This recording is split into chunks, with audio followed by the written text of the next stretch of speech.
শাওন, তোমার ওটা আজকে সারা রাত আমার কাছে দিবে? কি বলছো তুমি? ওটা আবার কারো কাছে দেয়া যায় নাকি? আজকে আমাদের বাসর রাত, তোমার কাছে তো আমি তেমন কিছু আবদার করিনি, শুধু তোমার ওটা চেয়েছি। আমি তো জানতাম ওটা দিয়ে শুধু আদর করা যায়। ওটা খুলে যে হাতে দেওয়া যায় তা তো আমি জানি না।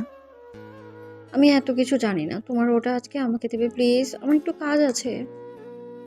ওটা যদি তোমাকে দিতে চাই তাহলে কেটে দিতে হবে, তাই না? কি বলছো তুমি শাওন? আর ওটা যদি তোমাকে কেটে দেই তাহলে তো আমি মরে যাব। আরে তুমি যেটা বলতেছো ওটা না। তাহলে তুমি কিসের কথা বলতেছো? আরে পাগল, তোমার মোবাইলের কথা বলছিলাম আমি। আমার না অনেক কার্টুন দেখতে ভালো লাগে, তাই আজকে আমাকে তোমার মোবাইলটা দিবে। আরে বাবা, তুমি মোবাইল কথা বলতেছো? আমি তো আবার কি না কি ভেবে নিলাম। আল্লাহ বাঁচাইছে আমারে। আমি শাওন, আজকে আমার বাসরাত। এতক্ষণ যে ওটা বলে আমাকে হার্ট অ্যাটাক করার পর্যায়ে নিয়ে গেছিল আমার বউ তরি। আসলে ও ওটা শব্দটা ব্যবহার করে কারণ শক্তি খুব কম হলে যেমনটা মানুষের হয়ে থাকে, তার ওটা শব্দের জন্য আমার জীবন ছারখার হয়ে যাওয়ার অবস্থা। সে আমাকে ফুলসজ্জা রাতে বলল, শাওন, তোমার ওটা না খুব সুন্দর। আমি চোখ বড় করে রাখলাম। তাকে আমি আবার কখন ওটা দেখালাম। মেয়ে দেখছি ভেরি ফাস্ট, চিন্তা করে ছবি এঁকে ফেলেছে। আমি লজ্জা পেয়ে বললাম, না মানে এটা যতটা সুন্দর ভাবছো ততটা না, দেখলেই বুঝতে পারবে। তোমার ওটা তোমার চোখের সামনেই, খুব ছোট। আমি ভয় পেয়ে নিচের দিকে তাকিয়ে রইলাম। প্যান্ট ছেঁড়া নাকি? হাত দিয়ে দেখলাম না, ঠান্ডা লাগছে না। তার মানে প্যান্ট তো ঠিক আছে। কিভাবে বুঝলো ছোট? সে কিরকম আরও দেখেছে?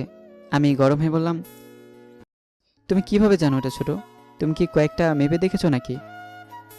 এবার সে কান্নাভাবে বলল, দেখলে সমস্যা কোথায়? ওটা তো সবাই দেখে। কি বলো সবাই দেখে?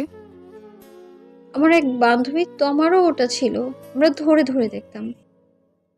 আমার মাথা চক্কর দিচ্ছে। এ মেয়ে কী বলে? পুরুষ মানুষের ওটা আবার মেয়েদের কিভাবে থাকে? আবার সেটা নাকি ধরে ধরে দেখতো। এই আমি কাকে বিয়ে করলাম? আমার কান্নাভাব নিয়ে বললাম, কি বলো? আমি তো বাসরাতে শহীদ হয়ে যাব। ওটা কেউ ধরে নাকি? আরে আমি গালের তিলের কথা বলছি। গালের তিল? না হলে তুমি কি ভেবেছো? আমিও না, তুমি বুঝবে না।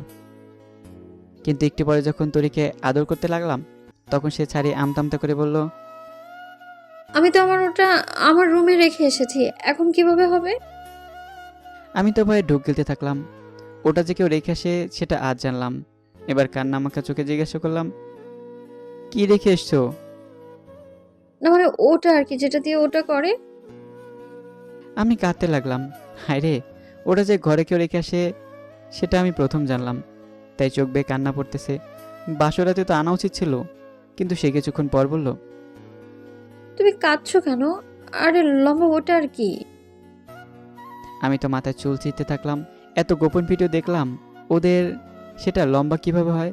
কিন্তু তোরি আমাকে বলল, ও মনে পড়েছে, আরে হ্যাঁ, মোবাইলের কথা বলছি। কথাটা শুনে আমার বুকে হাত দিয়ে ধরে থাকলাম। বুকে পানি এলো। আরেকটু হলে সংবাদপত্রের হেডলাইন হয়ে যেতাম। যাক, তোর যেটা বাসায় রেখে এসে ভেবেছিলাম সেটা না। এ মেয়ের ওটা সেটা বলার জন্য আমার জীবন জিন্দেগি তামাতামা হয়ে যাচ্ছে। ওই দিন আব্বাকে বলে বসলো। আব্বা, আপনার ওটা এত বাঁকা কেন? আব্বা ভয়ে চুপসে গেছে, ঢোক গেলছেন। কিন্তু তোরি আবার বলল, আপনার ওটাকে আমার শাশুড়ি আম্মা কিভাবে যে বড় করেছে সেটা আমি বুঝিই না। বাবা দেখছি বুকে হাত দিয়েছে, মুখে সাদা ফেনা বের হয়ে যাচ্ছে। আমি তাড়াতাড়ি দৌড়ে গিয়ে বললাম, বাবা তুমি যেটা ভাবছো ওইটা সেটা না, ওটা অন্যটা। আমি তাড়াতাড়ি তরিকে বললাম, তাড়াতাড়ি নামটা বলে দাও, নইলে আব্বু মারা যাবেন। তরি আমতা আমতা করে বলল, চ দিয়ে শুরু, ওইটা আর কি। আব্বু এবার মেঝেতে শুয়ে গেছে। চ দিয়ে কী নাম ভেবেছেন আল্লাহ ভালো জানেন। পাগুলো মির্কি রোগীর মতো বাড়ি দিচ্ছে। কিন্তু তরি বলল, ছোট চ না, বড় ছ দিয়ে শুরু। এবার আমি বুঝিয়ে বললাম, ছেলে। হ্যাঁ হ্যাঁ, আপনার ছেলেটা বড়ই বাঁকা, যেটা বুঝে সেটাই করে। শাশুড়ি আম্মা আপনার ছেলেকে কিভাবে বড় যে করেছে বুঝিই না আমি। আব্বু নিজে নিজে ঠিক হয়ে চলতে শুরু করলেন। বড় খালুকেও হাসপাতালে পাঠালো ওটা বলার জন্য। বড় খালু আসলে তরি সালাম করে বলল, খালু, আপনি আমাকে আপনার ওটা দিয়ে দোয়া করবেন, যেটা আপনার লম্বা। বড় খালু থতমত খেয়ে গেলেন। মনে হচ্ছে বড় কোনো ভূমিকম্প হয়ে গেছে। হয়তো ভাবছেন ওটা দিয়ে কিভাবে দোয়া করে। ও মা, উনি দেখি ওটা দিয়ে দোয়া করার কথা চিন্তা করে দাঁড়িয়ে হার্ট অ্যাটাক করেছেন। সে দাঁড়ানো অবস্থায় হাসপাতালে নিয়ে গেলাম। এমনকি দাঁড়ানো অবস্থায় তাকে স্যালাইন সহ সকল চিকিৎসা দেওয়া হলো। পরে বুঝলাম তরি বলেছে ওটা মানে হাতের কথা। তরিকে নিয়ে বড্ড বিপদে পড়ে গেলাম। তার রূপ দেখে কাবিননামায় 20 লাখ টাকা লিখিয়ে এখন তাকে তালাকও দিতে পারছি না, আবার সইতেও পারছি না। ওই দিন তার কারণে বসের তালাক হয়ে গেল। বিয়ে উপলক্ষে অফিসের সবাইকে দাওয়াত করেছিলাম। অফিসের বস তার বউ নিয়ে আসলেন।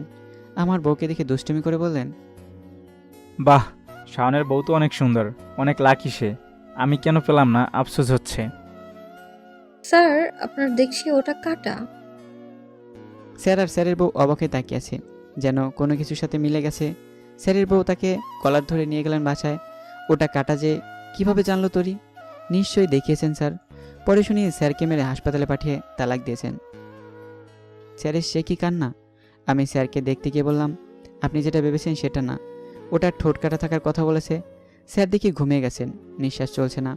আমি এবার বাসায় এসে তরিকে নিয়ে গেলাম ডাক্তারের কাছে। ওষুধ খেলে তার ওটা ভালো হয় কি না কে জানে। ডাক্তার সাহেবের চেম্বারে গেলে ডাক্তার সাহেব বললেন, কি সমস্যা মা? আবার ওটা সমস্যা, আমি কথায় কথায় ওটা বলি, এতে আমার কি দোষ? ওটা কোনো সমস্যা স্যার? আপনি কি ওটা চিকিৎসক যে ওটা ঠিক করে দিবেন?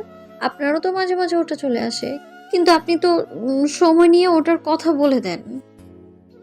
ডাক্তার চেম্বারে কাত হয়ে আছে। রোগীর কথা শুনে ডাক্তার নিজেই শেষ। কেউ দেখার আগে পালিয়ে চলে এলাম। এভাবে হলে পুরো এলাকায় তরি কবরে ঢুকিয়ে যাবে। তাই জায়গা বিক্রি করে টাকা জোগাড় করলাম। পরের দিন সকাল হলে ডিভোর্স দিয়ে দেব। সেদিন ঘরে আমি আর তরি ছাড়া আর কেউ ছিল না। হঠাৎ পাশে ফ্ল্যাটে চিৎকারের শব্দ শুনে গেলাম। গিয়ে দেখি বাড়ির মালিককে কেউ একজন ছুরি মেরে পালিয়েছে। আমি ছুরিটা বের করার সময় সে সময় পুলিশ এলে আমাকে খুনি ভেবে ধরে নিয়ে গেল।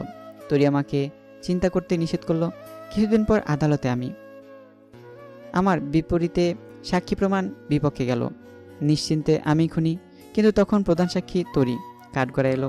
জজ সাহেব বললেন, মা, তুমি যা দেখেছো তা সত্যি বলো। বাদীপক্ষের আইনজীবী বললেন, আপনি কি খুন দেখেছেন? হ্যাঁ, আমি ছিলাম। তাহলে সব খুলে বলুন। আমি আর শাওন ওটার উপরে শুয়েছিলাম, ঘুম আসছিল না, তাই দুজনে ওটা করছিলাম।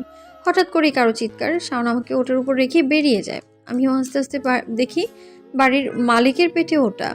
মালিকের ওটা নড়তেছিল। আমার হাজব্যান্ড মানে আজিজুল হক শাওন যখন তার ওটা হাত দিয়ে নিয়ে নিল, তখন বাড়ির মালিক আহ করে মারা গেল। আর তখনই আপনারা এলেন, আর শাওনকে দেখে ওটা সহ দেখে অপরাধী ভাবলেন আপনারা। আমি জজ সাহেবের ওটার কসম খেয়ে বলছি, আমার হাজব্যান্ড নির্দোষ। প্লিজ জজ সাহেব, আপনার যদি একটু ওটা থাকে তাহলে আমার হাজব্যান্ডকে ছেড়ে দিন প্লিজ। আমার কাছে ওটা আছে, আমি এখনই বের করে দেখাচ্ছি সবার সামনে। পুরো আদালত তরির ওটা বের করার কথা শুনে অজ্ঞান হয়ে গেছে। আসলে সিসিটিভির ক্যামেরার ফুটেজ ক্যাসেট বের করছিল। জজ সাহেব এই প্রথম রায় দেওয়ার আগে মারা গেলেন। তরির ওটার জন্য বেঁচে গেছি। এখন থানা পুলিশ আমাকে দেখলে ভয়ে দূরে যায়। তরিকে আর ডিভোর্স দেয়নি, তার ওটা শব্দের জন্যই আমার আবার ওটা পেলাম। জানি গল্পটা শুনে এতক্ষণে হাসতে হাসতে পেট ব্যথা হয়ে গেছে আপনাদের। এবার কাঁপা কাঁপা হাত দিয়ে সাবস্ক্রাইব করুন। ধন্যবাদ সবাইকে শেষ পর্যন্ত গল্পটা শোনার জন্য।